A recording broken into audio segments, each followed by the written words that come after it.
à tous et bienvenue sur la chaîne.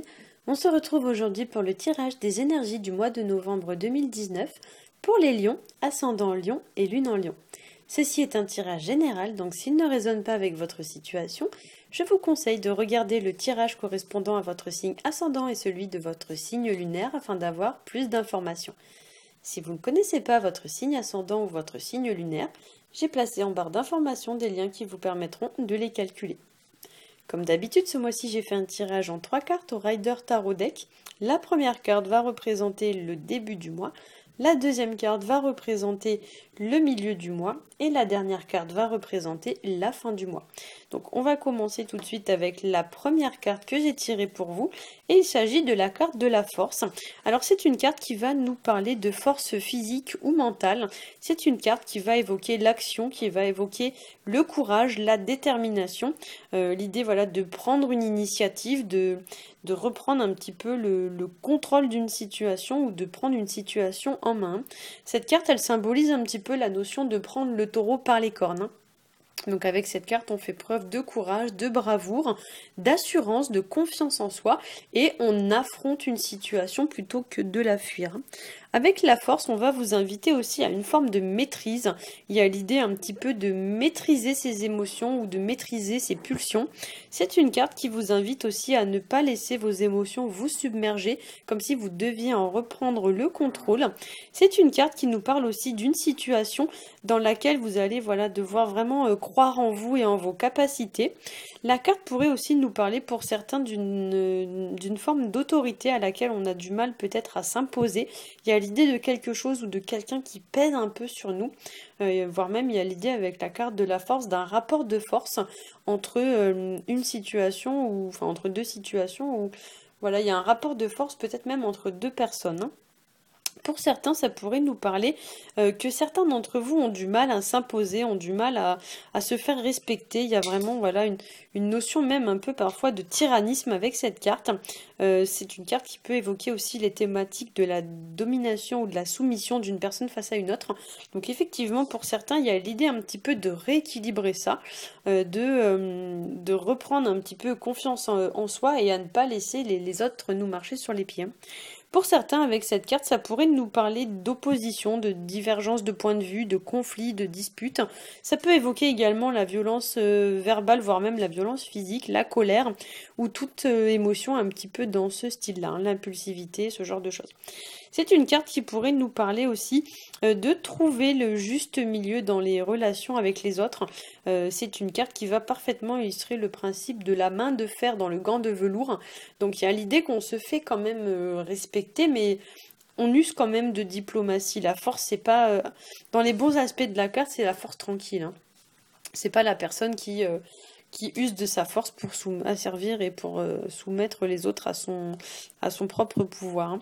Souvent avec la carte de la force, donc c'est la modération qui est conseillée.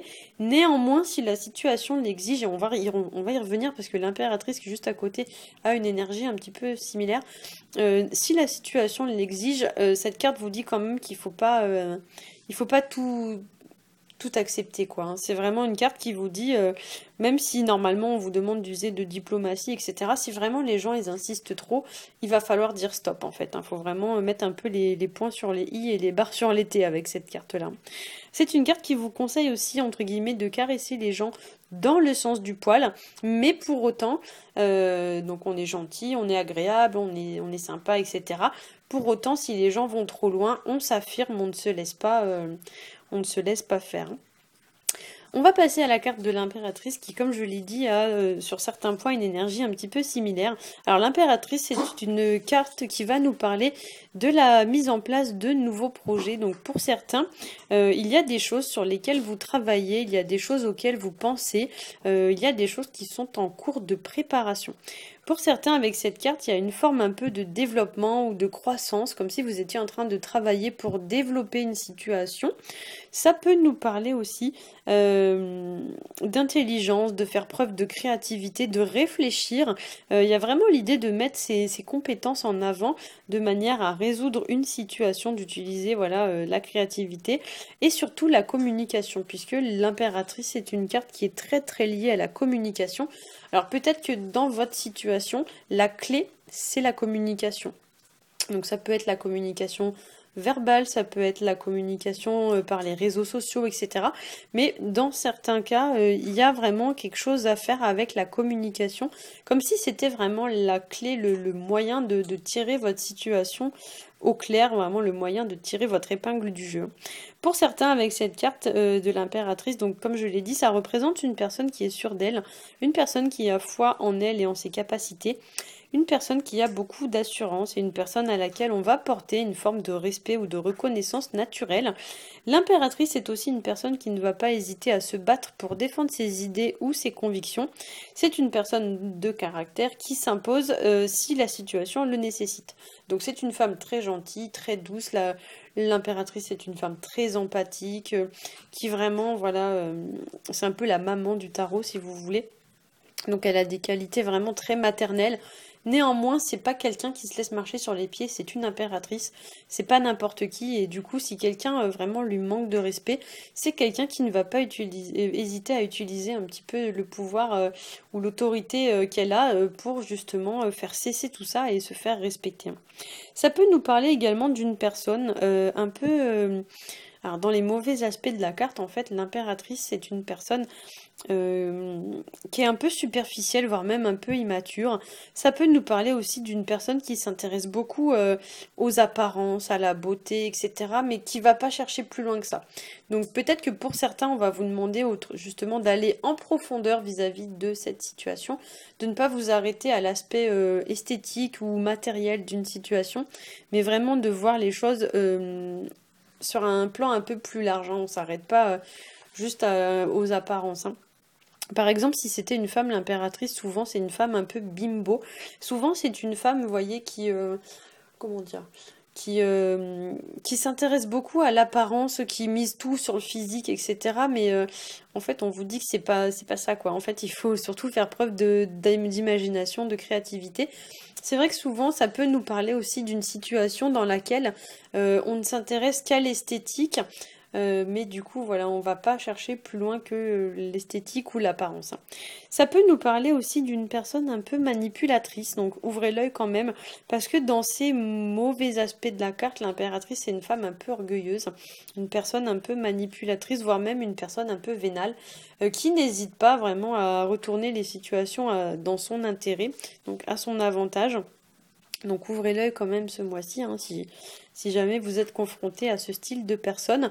À noter quand même que ici on a quand même donc une carte qui vous invite à passer à l'action. Ici on a une carte qui est représentée assise, donc passive.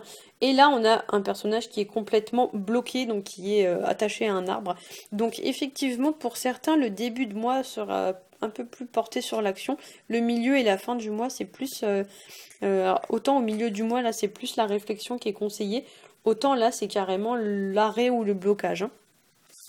Alors, on va parler justement de cette dernière carte qui est la carte du pendu qui va nous parler de lien, ça nous parle d'attachement à une personne ou à une situation.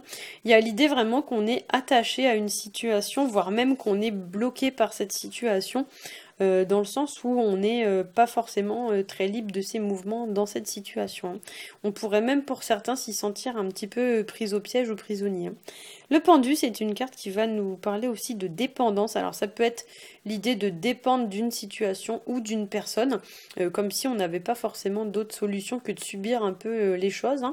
On n'a pas vraiment... je dirais pas qu'on n'a pas notre mot à dire, mais voilà, on est dans une situation en fait où à part attendre concrètement, on peut pas faire grand chose de plus. Hein. Pour certains, avec cette carte du pendu, il y a vraiment l'idée qu'on doit se libérer d'une situation. Il y a une situation qui vous entrave, un petit peu comme si vous aviez un gros boulet à votre cheville.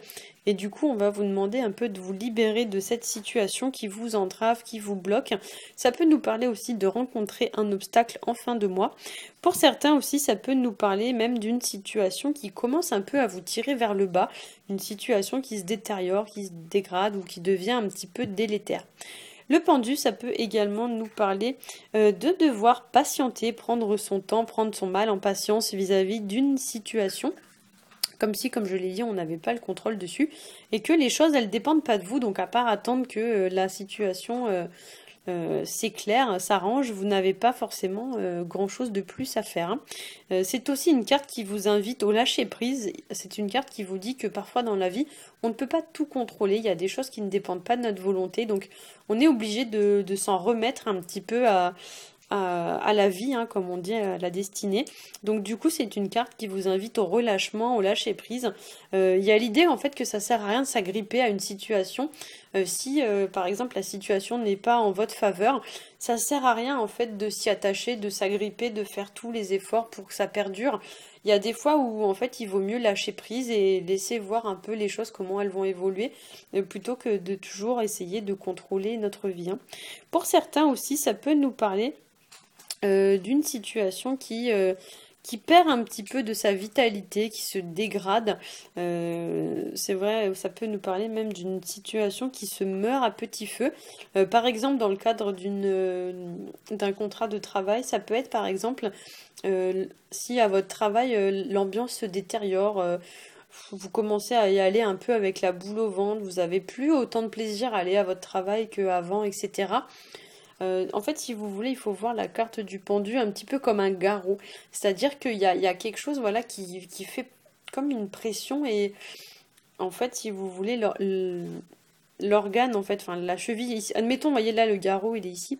La cheville du pendu, du coup, elle est plus irriguée en fait par le sang. Donc, il y a quelque chose qui va se mourir un petit peu à petit feu. Il y a une situation qui se gangrène presque, vous voyez, avec cette carte. Il y a quelque chose voilà, qui perd de sa vitalité.